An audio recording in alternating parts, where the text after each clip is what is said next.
He didn't marry her for love.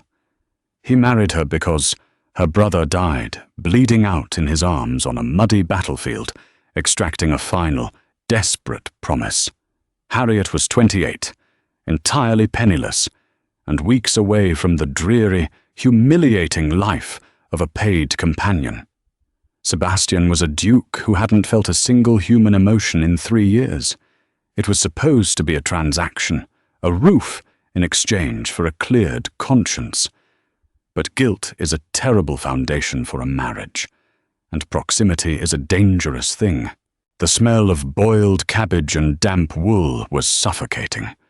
Harriet Cavendish stood in the centre of the cramped London sitting room, a stack of worn woolen shirts in her arms, Edward's shirts. She pressed her face into the fabric. They didn't smell like him anymore. They just smelled like the cheap lye soap the landlady used. Edward was dead. The phrase still felt like a stone she had to swallow every morning. He had been gone for 6 months, cut down at Waterloo, leaving Harriet with nothing but a folded flag, a rusted pocket watch, and a mountain of boarding-house debt. At 28, Harriet was practically ancient in the eyes of society. She had never possessed the sort of startling beauty that made men overlook a lack of dowry. Her hair was a sensible dishwater brown. Her jaw was a little too sharp, her eyes a little too assessing. She was a spinster. The word didn't sting anymore. It was merely a fact of her geography, like the relentless rain streaking the warped glass of her window. A sharp rap at the door shattered the quiet. Harriet didn't move. "Mrs. Higgins, I told you, I will have the rent on Tuesday. I am selling the silver candlesticks tomorrow." The door opened. It wasn't the landlady. Sebastian Ashcroft, the Duke of Whitmore, had to duck his head to clear the low doorframe. He looked entirely absurd in the dingy room. His dark wool coat was immaculately tailored, absorbing the meagre light. His boots were polished to a mirror shine, tracking a single offending leaf onto the threadbare rug. Harriet dropped the shirts onto a trunk. "Your Grace." Sebastian didn't offer a bow. He just stared at her. He looked exhausted. There were deep, bruised shadows beneath his eyes, and the harsh line of his mouth suggested a man who spent his days clenching his teeth against a persistent ache. He was Edward's commanding officer, Edward's best friend, and, according to the letters Edward used to send, the man who had held him as he took his last breath. "Miss Cavendish." His voice was gravel, low and scraped raw. "Pack your things." Harriet blinked. "I beg your pardon? Your lease here is terminated. The arrears have been paid. My carriage is waiting downstairs. You will come with me to Whitmore House." She let out a dry, incredulous laugh. She crossed her arms, anchoring her feet to the floorboards. "I most certainly will not. I appreciate your charity, Your Grace, but I do not require a guardian. I have secured a position in Bath as a companion to an elderly dowager. I leave next week." "You are not going to Bath to fetch a deaf woman's lapdog," Sebastian said flatly. He stepped further into the room. The space felt instantly smaller. "Edward asked me to look after you." "Edward is dead." The words cracked like a whip. She hadn't meant to sound so vicious, but the grief was a live wire. Sebastian flinched. It was a minuscule movement, just a tightening of the skin around his eyes. But she saw it. "I am aware," he said softly. "I buried him. But before he closed his eyes, I gave him my word. I told him you would never want for anything. I don't want for anything now. I have a plan to live in servitude." Sebastian closed the distance between them. He smelled of rain, expensive leather, and something metallic. Fear, maybe, or exhaustion. "Marry me, Harriet." The silence in the room became absolute. A carriage rattled past on the cobblestones outside. "You are out of your mind," she whispered. "I am remarkably lucid." He didn't drop his gaze. I need a wife. The peerage demands an heir, and my aunts are circling like vultures, waving debutantes in my face at every turn. I have no interest in courtship. I have no interest in love. I want a quiet life. You need a home, financial security, and protection from a world that is exceptionally cruel to unmarried women without means. It was the most unromantic proposal in the history of England. Harriet respected him for it. A transaction, she said. A partnership. I am not a beauty, Your Grace, nor am I docile. If you want a quiet life, you are knocking on the wrong door. I don't want a porcelain doll, Sebastian countered, his voice losing a fraction of its iron control. I want Edward's sister. I want to know that I kept the only promise that matters to me anymore. Harriet looked at him. Really looked at him. She saw the guilt eating him alive. He wasn't offering her a rescue, he was offering himself a penance. He wanted to shackle himself to a plain, impoverished spinster because he felt he didn't deserve happiness after Edward died. She was to be his living hair shirt. Pride told her to point him to the door. Pride told her to pack her single valise, go to Bath, and read Bible verses to an old woman until she died of boredom. But Harriet was cold. She was so terribly, bone-deep cold, and she had been hungry for 3 days. She looked at the peeling wallpaper. She looked at the Duke's heavy wool coat. I will not be a ghost in your house, she said quietly. You will be the Duchess of Whitmore, he replied. You will answer to no one. She held his gaze for a long moment. She didn't offer her hand. She didn't smile. Fine. Give me 5 minutes to pack. They were married 3 days later, in a cavernous, empty church in Mayfair. The vicar rushed through the liturgy, clearly offended by the lack of flowers, music, and guests. Harriet wore a dark blue travelling gown, the nicest thing she owned, though the hem was frayed. Sebastian wore stark black. He looked less like a groom and more like a man facing a firing squad. When he slid the heavy gold band onto her finger, his skin was ice cold. He didn't kiss her. Vicar didn't suggest it. Within an hour of the I-do's, they were in a carriage heading north to his sprawling estate in Derbyshire. The journey took 4 days. They spoke perhaps 100 words in total. Are you warm enough? Yes, thank you. We will stop at the next inn for dinner. Very well. It was excruciating. Harriet spent the hours staring out the window at the passing countryside, watching the green hills blur into grey rain. She felt entirely unmoored.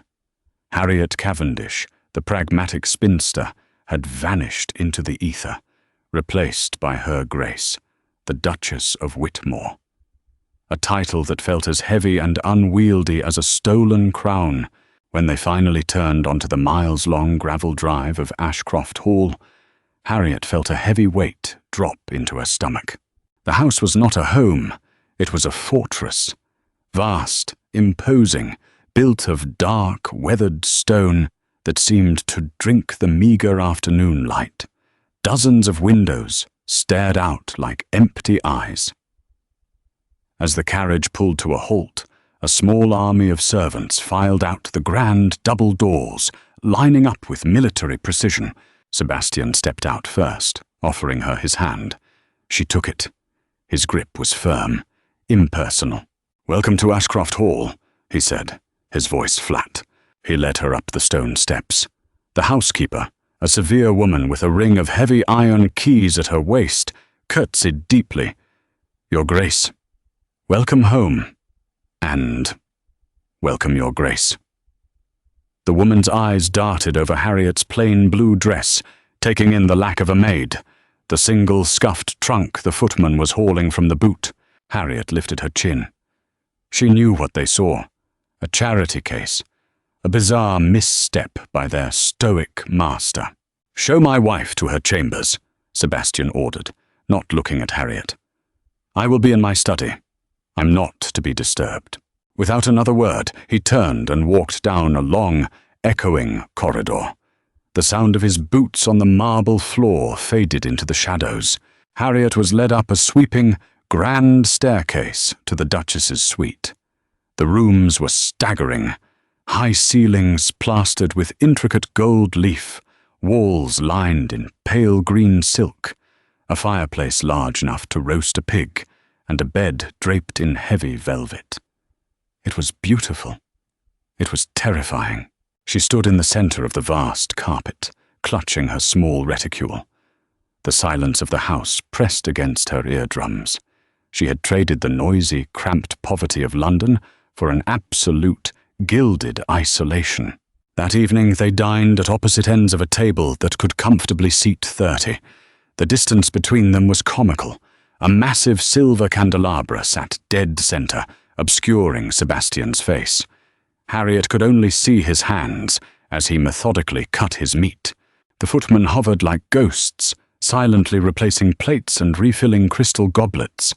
The clink of silver against porcelain was deafening. Harriet chewed a piece of roasted pheasant. It tasted like ash.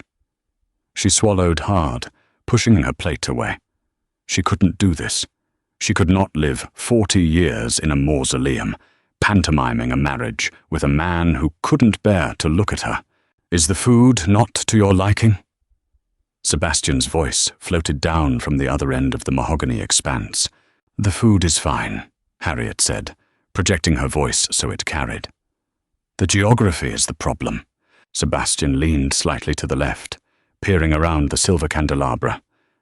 Excuse me, I said. The geography? You are practically in Scotland, Sebastian. If you want me to pass this, I should have to hire a post boy. He stared at her. It was the first time she had used his Christian name. It felt strange on her tongue, intimate and sharp. This is how my parents dined, he said stiffly. Well, your parents must have had very good lungs, Harriet replied, picking up her wine glass and standing. She ignored the panicked look of the footman who rushed to pull out her heavy chair. She walked down the length of the table, heels clicking on the hardwood floor, until she reached the chair directly to Sebastian's right. She sat down, placing her glass on the linen cloth. Sebastian went completely rigid. He looked at her as if she had just placed a live grenade next to his dinner plate. There, Harriet said, smoothing her napkin over her lap. Now we do not have to shout. Do you actually manage this entire estate yourself? Or do you have a steward who does the real work? For a long moment, Sebastian said nothing. His jaw worked. He looked down at his plate, then back at her. Slowly, the tight lines around his mouth relaxed just a fraction. I have a steward, he murmured, but he is incompetent. I do most of it myself. Good, Harriet said. I like ledgers. You can show me tomorrow. Sebastian blinked. Ledgers? You want to look at the estate ledgers? I managed a boarding house budget for 3 years, Your Grace. I am quite capable of doing arithmetic, and I refuse to spend my days doing needlepoint while waiting to die. A strange expression crossed Sebastian's face. It was gone before Harriet could categorize it. He took a slow sip of his wine. Very well, Harriet. Tomorrow we will look at the ledgers. It was a tiny victory, but as Harriet lay awake that night in the cavernous cold bed, listening to the wind howl around the stone turrets of Ashcroft Hall, she knew ledgers wouldn't be enough. She was living with a phantom, and she didn't know how to exorcise him. 3 weeks passed. They settled into a bizarre, sterile routine. Harriet woke early, breakfasted alone, and then marched into the estate office. True to her word, she took over the household accounts. She found them in a state of chaotic neglect. Sebastian paid his bills, but he bled money out of sheer apathy. Harriet ruthlessly cut costs on luxury imports they didn't consume and raised the wages of the tenant farmers, a move that made the estate steward turn purple, but which Sebastian authorized with a careless wave of his hand. Do what you want, he had said, not looking up from a snifter of brandy. It was barely noon. That was the problem. Sebastian drank. He didn't become violent or loud. He became a stone. He drank to numb the edges, pouring dark amber liquid into his glass in the library, staring into the hearth fire for hours on end. Harriet tried to ignore it. She told herself it wasn't her business. Their arrangement was financial. She had a warm bed, excellent food, and purpose in managing the house. She had no right to demand his emotional sobriety, but Edward's ghost was a heavy third occupant in the house. It came to a head on a rainy Tuesday afternoon. Harriet was in the library, hunting for a specific book on crop rotation.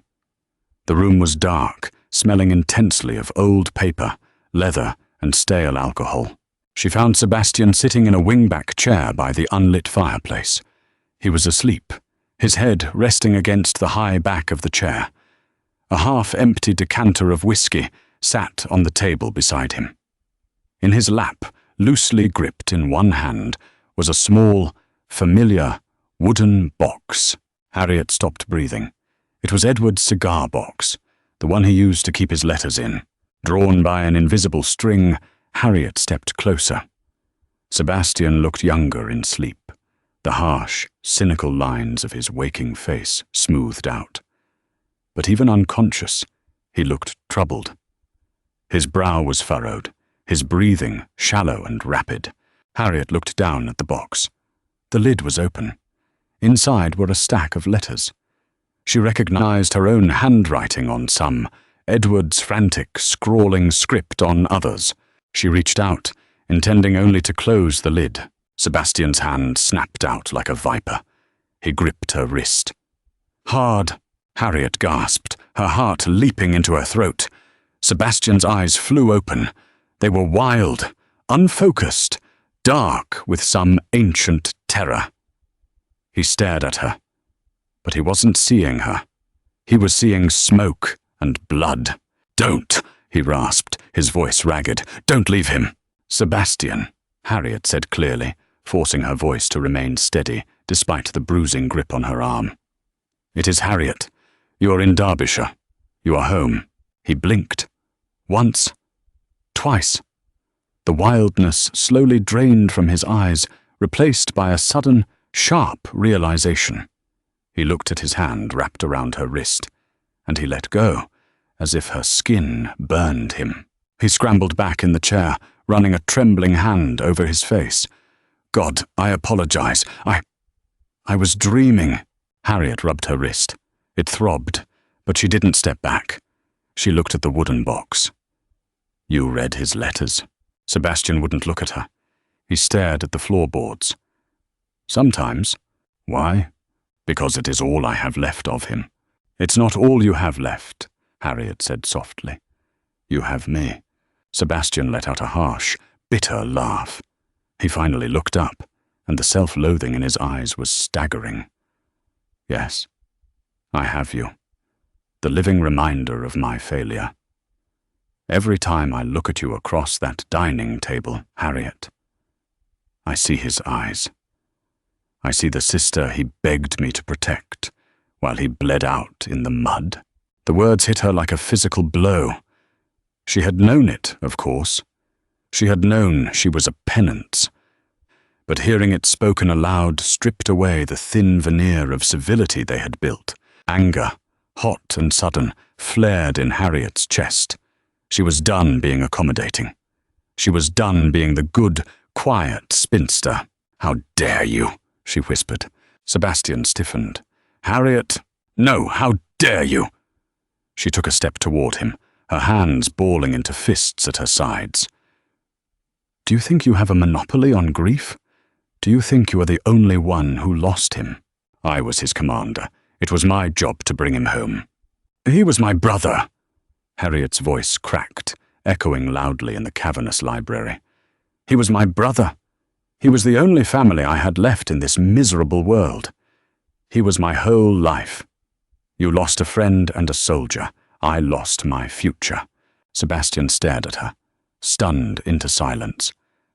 Harriet was breathing heavily, tears finally pricking the corners of her eyes, but she refused to let them fall.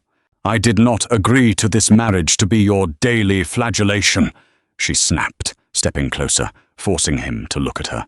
Really look at her. I am not a ghost, Sebastian. I am a living, breathing woman. I am sitting at your table. I am fixing your ruined ledgers. I am trying to make a life in this tomb you call a home. She pointed a shaking finger at the wooden box. You want to drown yourself in whiskey and guilt? Fine. Drink yourself into an early grave.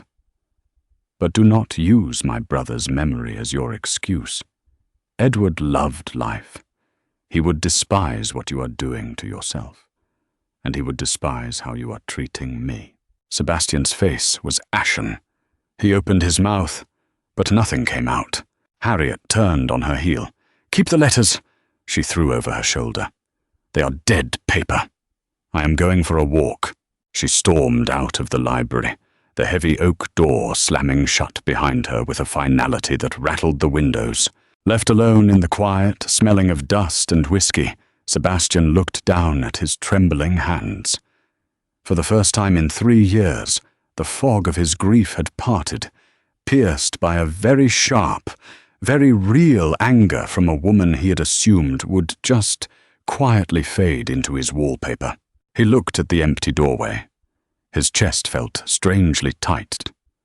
Not with guilt this time, but with something alarmingly like awe. Harriet expected the carriage to be waiting for her the next morning. She had yelled at a duke. She had desecrated the sacred shrine of his grief. By all the laws of their unbalanced transactional marriage, she expected to be banished to a remote dower house on the Scottish border. Instead, when she descended the grand staircase at 8 o'clock, she found Sebastian standing in the foyer. He was not holding a snifter of brandy. He was wearing riding leathers, a heavy wool coat, and boots caked in fresh mud. The shadows under his eyes were still there, stark against his pale skin, but his jaw was not locked in its usual rigid line. He looked at her as she reached the bottom step. The Westfields are failing, he said. It was not a greeting. It was a statement of fact. Harriet paused, her hand resting on the carved mahogany banister. I noticed that in the ledgers. The yield has dropped by 30% over the last 2 years. My steward blames the soil. The tenants blame the steward. I am going to ride out and look at the drainage trenches. He slapped his riding crop against his thigh. A sharp, rhythmic sound in the quiet hall. You cut the import budget yesterday by half to buy new iron ploughs. If you are going to spend my money, you should see the mud you are investing it in. It was a challenge, a clumsy, abrasive olive branch. I don't have a riding habit, Harriet said. Wear whatever you have. I don't care about fashion, just wear thick boots. An hour later, Harriet found herself gripping the pommel of a side saddle, perched atop a massive grey mare that felt roughly the size of a warship. She had lied by omission. She hadn't just lacked a riding habit. She hadn't ridden a horse since she was 12 years old, and her father's vicarage had boasted nothing more fearsome than an arthritic pony. Sebastian rode a black gelding with effortless, irritating grace. He watched her white-knuckled grip on the reins. You look terrified, he noted. I am merely calculating the distance between my skull and the ground, Harriet shot back, refusing to look at him. She stared fixedly at the mare's ears. If I fall and die, Sebastian, you will have to find another spinster to balance your ledgers. A strange sound emanated from Sebastian's throat. A harsh, choking noise. It took Harriet a full 3 seconds to realize it was a laugh. It was a rusty, unused sound, startled out of him before he could suppress it. She turned her head, surprised. For a fraction of a second, the heavy, suffocating mantle of the Duke of Whitmore vanished, and she saw the man her brother had described in his letters. The sharp-witted, cynical captain who could find grim humor in the bleakest of situations. Sebastian cleared his throat, his expression instantly shuddering. Keep your heels down, and let the reins go slack. She knows the way. They rode for 2 hours under a gunmetal sky. The Derbyshire wind was vicious, biting through Harriet's wool cloak and stinging her cheeks. They surveyed the flooded trenches of the West Fields. Harriet listened as Sebastian ruthlessly interrogated a terrified tenant farmer, his questions precise, demanding, but devoid of the cruel arrogance she had expected from a peer of the realm. He didn't care about deference. He cared about the water table. As they turned back toward the estate, a sudden, violent downpour broke over the hills. The rain was freezing, coming down in sheets that instantly soaked through Harriet's thin gown where the cloak parted. Her mare spooked at a crack of thunder, dancing sideways into the slick mud. Harriet had lost her stirrup. She slid, crying out as gravity dragged her toward the ground. She didn't hit the mud. Sebastian had spurred his gelding forward, his arm shooting out. He caught her by the waist, his grip like a vice, hauling her up and half-dragging her across the saddle of his own horse before she could fully fall. The breath was knocked out of her. She found herself crushed against his chest, the harsh wool of his coat scratching her cheek, the smell of rain, leather, and horse filling her nose. "Are you hurt?" His voice rumbled deep in his chest, vibrating against her. Harriet gasped for air, her hands clutching at his lapels. "No, no, I am fine. You can let me down." He didn't let her down. He kicked his boot out, catching the trailing reins of her mare, and wrapped his other arm firmly around Harriet's waist, locking her against him. "Do not be a fool," he said roughly, spurring his horse into a canter. "You are freezing. You will ride with me." The ride back was silent, save for the thundering hooves and the driving rain. Harriet sat rigidly, acutely aware of the hard muscle of his thigh against hers, the heat of his body radiating through his wet clothes. It was entirely improper. It was deeply uncomfortable. And yet, as he pulled his heavy cloak around her trembling shoulders to shield her from the wind, Harriet felt a sudden, treacherous flutter in her stomach. When they finally clattered into the stable yard, grooms rushed out with lanterns. Sebastian slid down first, turning to reach up for her. Harriet placed her hands on his shoulders. He gripped her waist and lifted her down. For a moment, her boots hit the ground, but he didn't step back. They stood toe to toe in the rain, breathless. His hands lingered heavily on her waist. The shadows under his eyes were replaced by a dark, focused intensity. He looked at her mouth. Harriet's breath caught. Then the stablemaster cleared his throat loudly. Sebastian dropped his hands as if she had scalded him. He stepped back, the mask of the stoic duke slamming back into place. "Go inside, Harriet. Have Mrs. Higgins draw you a hot bath. I will see you at dinner."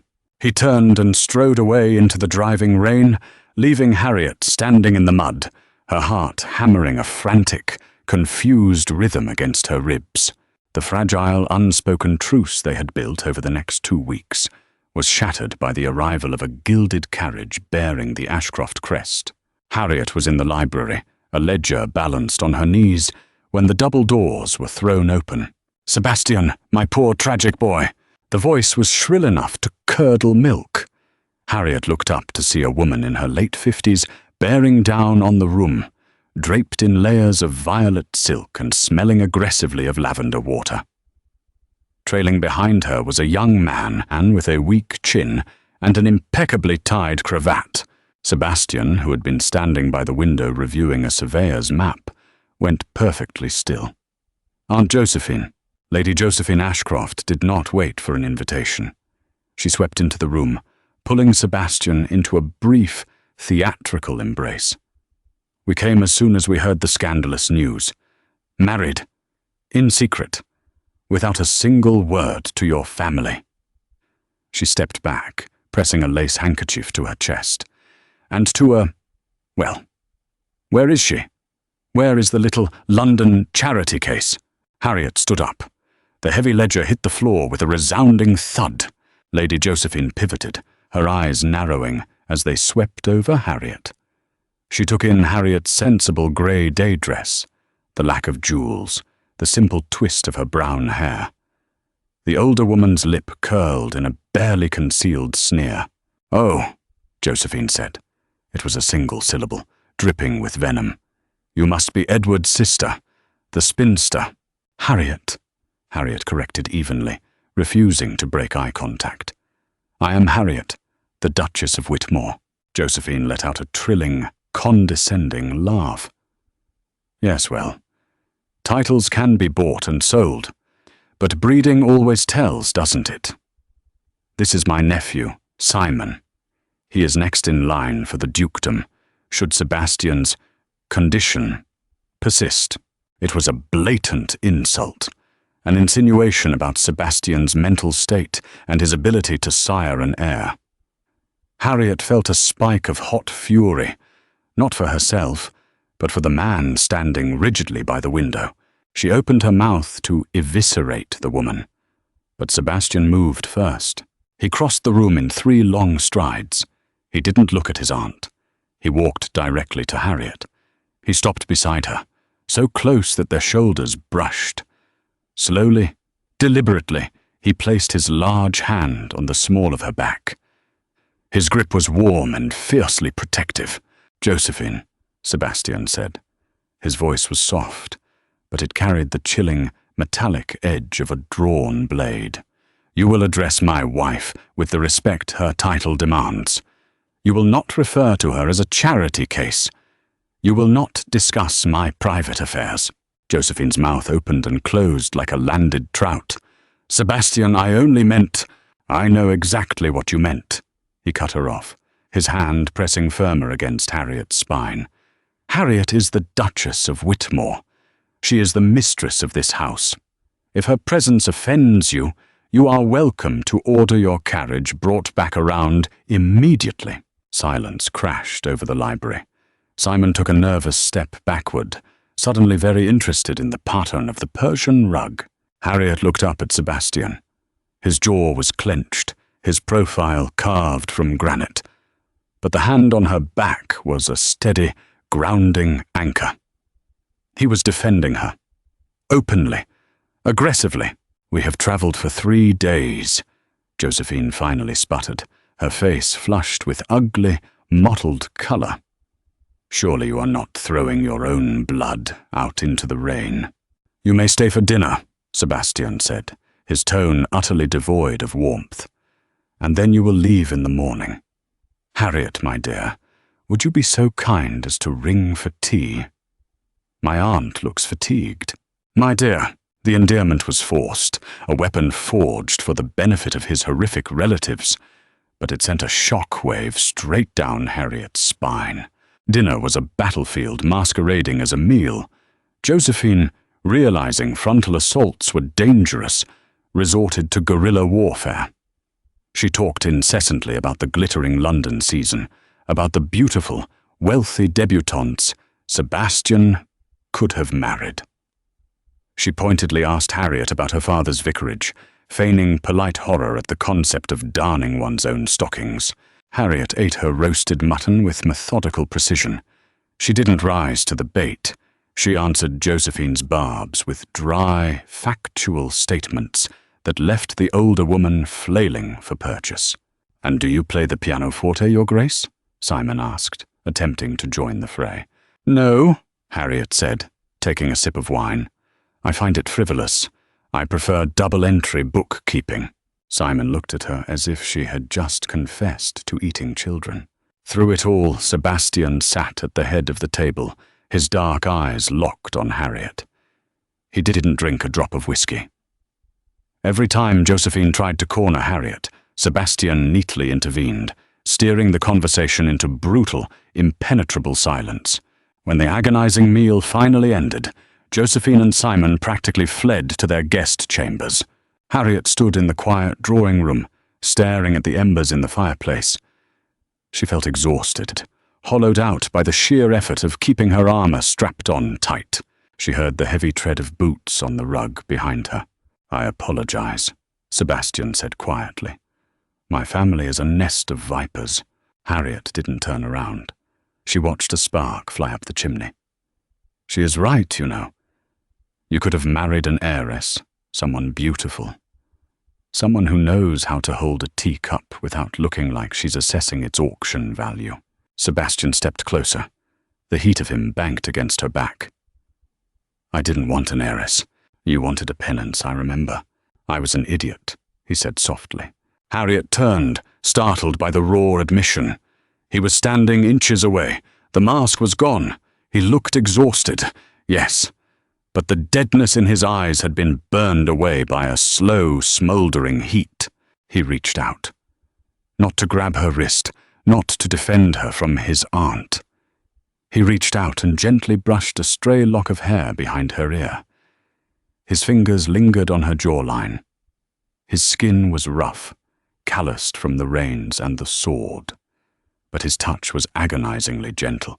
You terrified them tonight, he murmured, a faint, genuine smile touching the corners of his mouth. You didn't need my protection at all. You were magnificent. Harriet's throat went tight. She couldn't breathe. She couldn't think. The transactional walls of their marriage were crumbling, and she had no idea how to navigate the rubble. Sebastian, go to sleep, Harriet, he whispered, dropping his hand, though his eyes never left her face, before I forget that I have no right to ask anything else of you. He turned and walked out of the room, leaving Harriet burning in the cold house. The morning after Josephine and Simon's hasty departure, Ashcroft Hall felt entirely different. The oppressive, ghostly silence that usually clung to the stone walls had been replaced by a heavy, crackling tension. It was the atmospheric pressure before a thunderstorm. Harriet couldn't focus on the ledgers. The numbers blurred. Every time she heard a door open, every time a boot scuffed the floorboards down the hall, her pulse jumped. She was angry with herself. She was a 28-year-old spinster. She was practical. She understood the brutal mechanics of the world. She had agreed to this marriage for a roof and a full stomach. She had explicitly told herself not to expect a fairy tale. But when Sebastian had touched her face, she shoved the ledger away, standing up so violently her chair scraped against the wood floor. She needed air. It was raining again, a relentless, grey Derbyshire drizzle. Harriet wrapped a thick shawl over her shoulders and walked out into the gardens. The air smelled of wet earth and crushed rosemary. She walked blindly, trying to cool the sudden, inexplicable fever in her blood. She found him in the old glass house. It was a decaying structure at the edge of the property, its panes opaque with grime, choked with overgrown vines. Sebastian was standing in the center of the damp, green-smelling space in his shirt sleeves. He was violently hacking away at a dead, twisted briar bush with a heavy pair of iron shears. He didn't hear her approach. Harriet watched him. He was striking the dead wood with unnecessary force, his jaw tight, his broad shoulders bunching and flexing under the white linen. He wasn't gardening. He was fighting. You are going to break the shears. Sebastian froze. He lowered the heavy iron blades, his chest heaving as he turned to face her. His hair was damp with sweat and rain, falling into his eyes. He looked wild, dangerous, human. What are you doing out here? He asked, his voice harsh. It's freezing. I could ask you the same question. Harriet stepped into the glass house. The air inside was warmer, thick with humidity and the smell of bruised leaves. Sebastian threw the shears onto a wooden bench. They hit with a loud clatter. I needed to hit something. The briar seemed a better candidate than my steward, because of Josephine, because of everything. He ran a hand through his damp hair, pacing a short line in the dirt. He stopped, glaring at the broken branches. I brought you here to keep you safe, to honor him. I told myself it was a clean arrangement. I would provide the funds, you would live in comfort, and we would leave each other in peace. And, Harriet prompted, her heart beginning that frantic, hammering rhythm again. Sebastian turned his head. His eyes met hers, and the intensity in them pinned her to the spot. And then you sat at my table and yelled at me. You fixed my books. You sat on a horse, looking like you were going to vomit. But you didn't complain once. You tore my aunt to shreds with nothing but a wine glass and a blank stare. He took a step toward her. You are loud, Harriet. You are demanding. You refuse to let me rot in peace. He took another step. The distance between them was vanishing. Edward told me you were practical. He told me you were sensible. He never told me you were going to tear my life down to the studs. Harriet lifted her chin. She refused to retreat. If you want a quiet ghost, Sebastian, you can send me away. I have enough money saved from the household accounts to buy a cottage. I don't want you to leave, he said. The words were a low, desperate growl. He crossed the remaining distance. He didn't hesitate this time. He didn't apologize. Sebastian reached out and gripped her face in both of his large, dirt-streaked hands. Harriet gasped, her hands flying up to grip his wrists.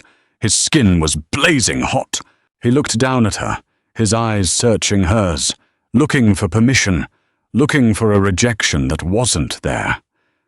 He saw the way her breath hitched. He saw the dark flush creeping up her neck. Sebastian ducked his head and kissed her. It was not a polite, aristocratic kiss. It was a collision.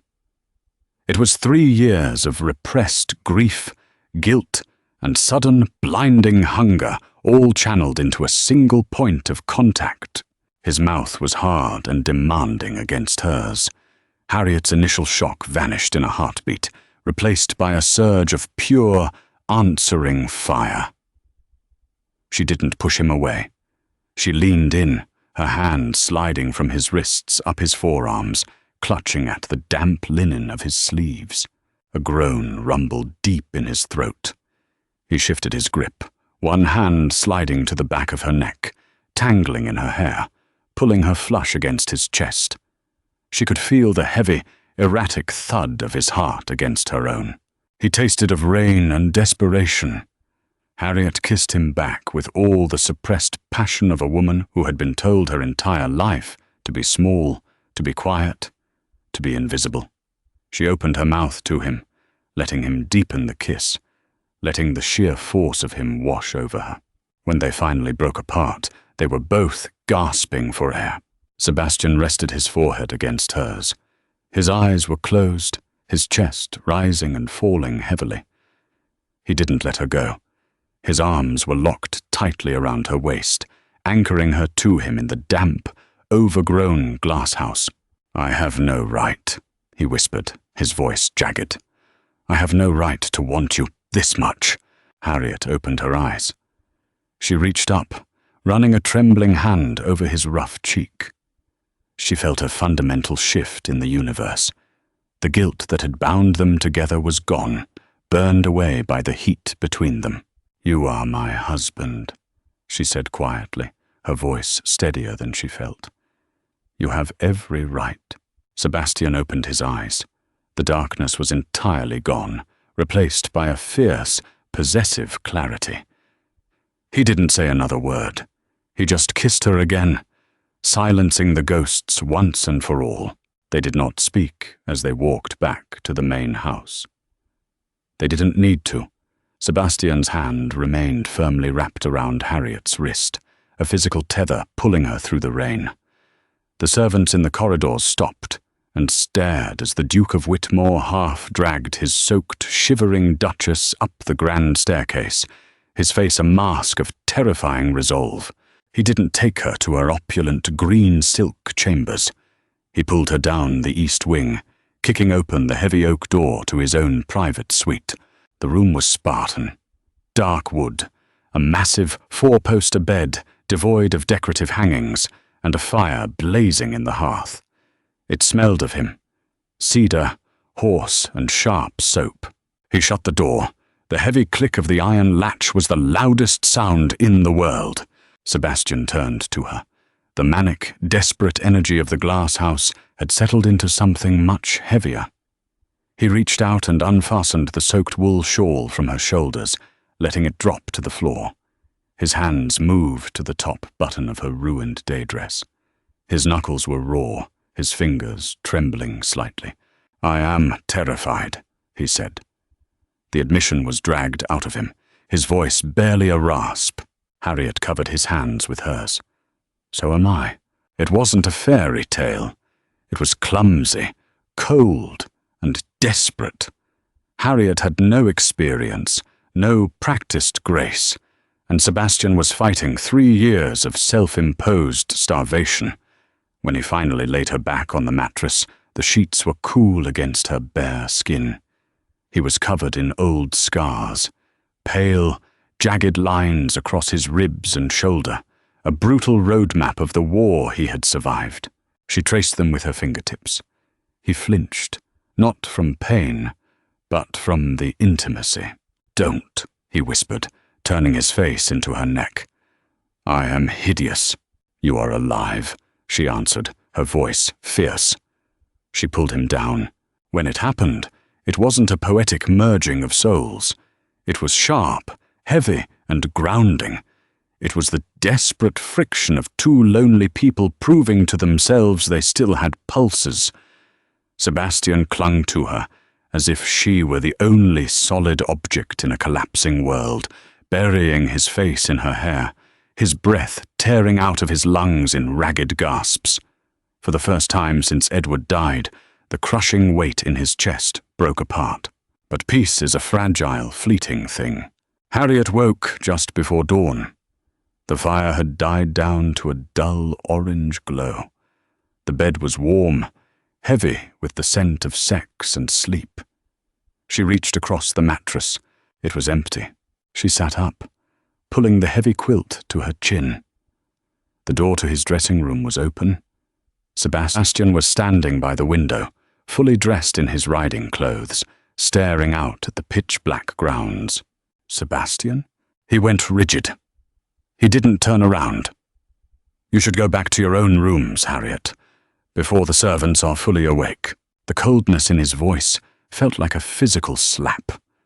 The fragile, beautiful thing they had built in the dark shattered instantly. Harriet swung her legs over the edge of the bed, her bare feet hitting the freezing floorboards.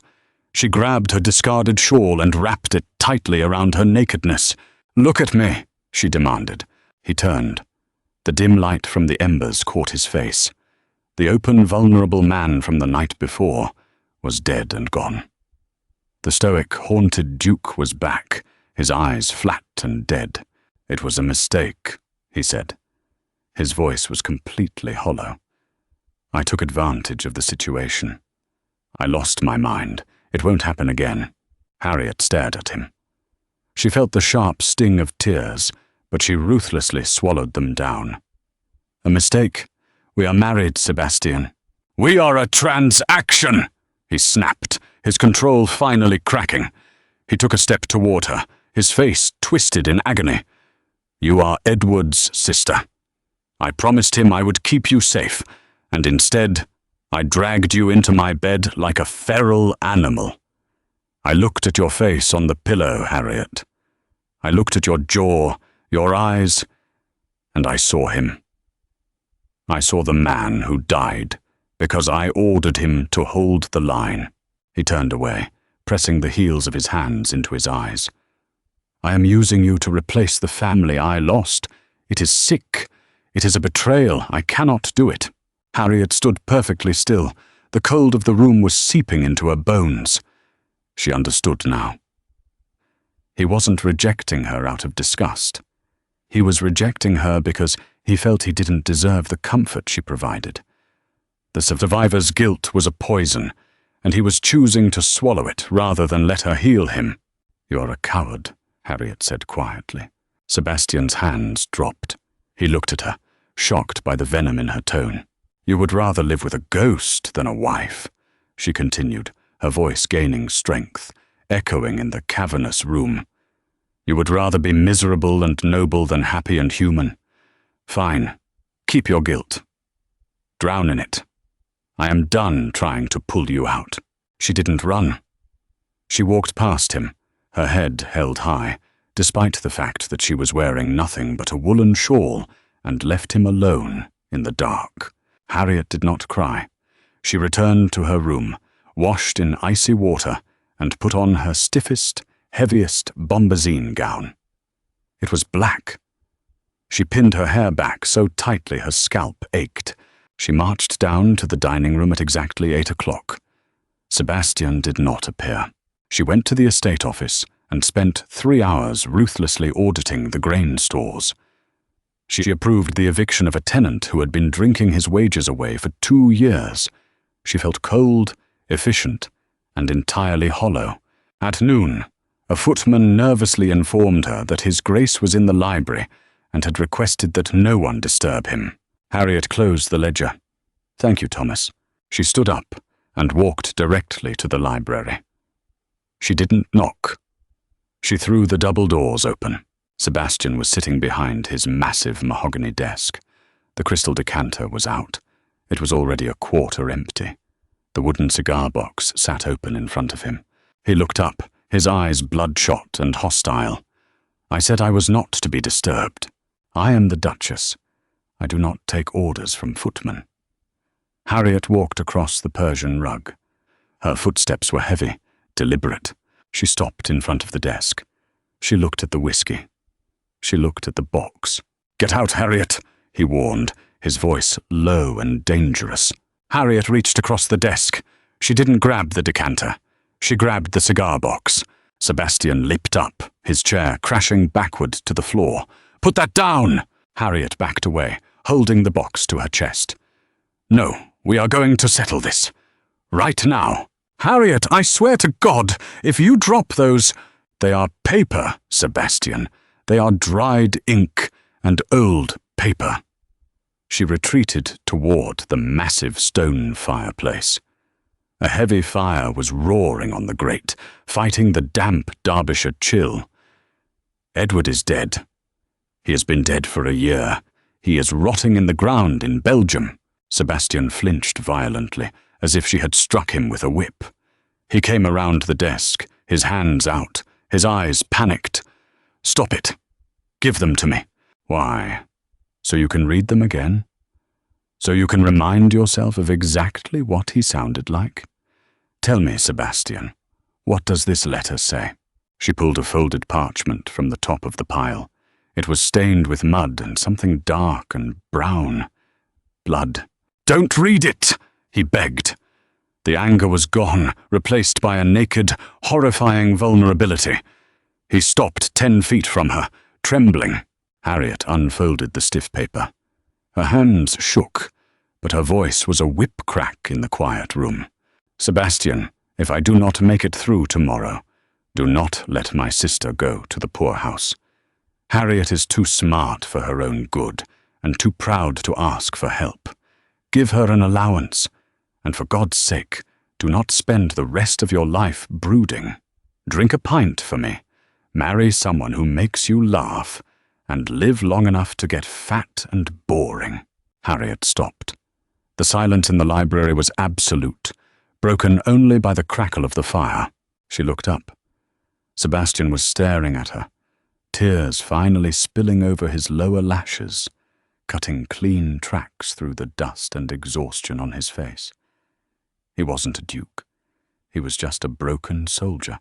"He told you to live," Harriet whispered. "He told you to live, and you came home and built a tomb for the both of you." "I am the one who ordered him forward," Sebastian choked out, his voice shattering. "He told me the line wouldn't hold. I told him to hold it anyway. He died following my order. How am I supposed to live with that?" "By living!" Harriet screamed, the raw emotion finally tearing out of her throat. "By surviving! You think you are honoring him by starving yourself to death in this house? You think he wants you miserable. He loved you. You were his brother." She looked at the letter in her hand. She looked at the fire. "Harriet, please." "He's dead," Harriet said softly. "But we are not." She tossed the letter into the flames. "No!" Sebastian lunged forward. Harriet grabbed his shoulders, throwing her entire body weight against his chest, stopping him from reaching into the grate. He crashed into her, and they both went down hard on the edge of the hearth rug. Sebastian scrambled, his eyes locked on the fire, but it was too late.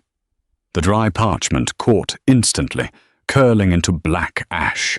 He stopped fighting. He collapsed against Harriet, his broad shoulders shaking violently. A terrible, agonizing sob ripped out of his chest. It was the sound of a dam breaking, of 3 years of suffocating guilt finally finding the air. Harriet didn't say a word. She wrapped her arms tightly around him, pulling his heavy head into her shoulder. She buried her face in his hair and held him while he cried for the boy left in the mud. She held him as the rest of the letters burned, turning from ghosts into smoke and disappearing up the chimney. They sat on the floor for a long time. The fire died down to embers. When Sebastian finally lifted his head, his eyes were red and swollen, his face exhausted. But the frantic, haunted energy that had plagued him since the day he walked into her boarding house was gone. He looked drained. He looked clear. He looked at the empty cigar box, spilled on the rug. Then he looked at Harriet. "I have nothing left of him," he whispered. Harriet touched his cheek, her thumb wiping away a smudge of soot. "You have his memory. That doesn't belong in a box, and you have me." Sebastian let out a long, shuddering breath. He leaned into her hand, closing his eyes. "I'm sorry. I'm so sorry." "I know." Harriet kissed his forehead. "Now, help me up. The floor is ruining my dress, and I need a glass of wine." 6 weeks later, the spring thaw hit Derbyshire with a vengeance. The relentless grey skies finally broke, revealing a brilliant, sharp blue. The mud remained, but the air smelled of green shoots and wet stone. Harriet stood in the stable yard, the hem of her dark blue walking dress already ruined by the muck. She held a clipboard, severely checking off items as a trio of exhausted dray horses were unhitched from a massive wagon. 4 iron ploughs, she muttered, tapping her pencil against the paper. 6 barrels of seed, and they forgot the new harnesses. I'm going to write a very strongly worded letter to the smith in Sheffield. "I pity the smith," a voice drawled from behind her. Harriet turned. Sebastian was leaning against the stable doorframe. He wore his heavy work clothes, his boots caked in mud, a smudge of grease across his jaw. He looked healthier. The bruising shadows under his eyes had faded, and he had put on enough weight that his coat no longer hung on him like a shroud. He pushed off the doorframe and walked toward her, stepping effortlessly through the mud. "The West Fields are draining," he announced, stopping in front of her. "The new trenches are holding. We might actually have a harvest this year that doesn't rot on the stalk. It's a miracle what adequate funding and a competent manager can achieve," Harriet said dryly, not looking up from her list. Sebastian reached out and plucked the pencil from her fingers. Harriet scowled. "I was using that." "You are always using that." He tossed the pencil onto the wagon bed. He looked down at her. There was a quiet, steady heat in his eyes that made Harriet's breath catch in her throat, just as it had every day for the last 6 weeks. Since the fire in the library, they had not spoken of Edward. They hadn't needed to.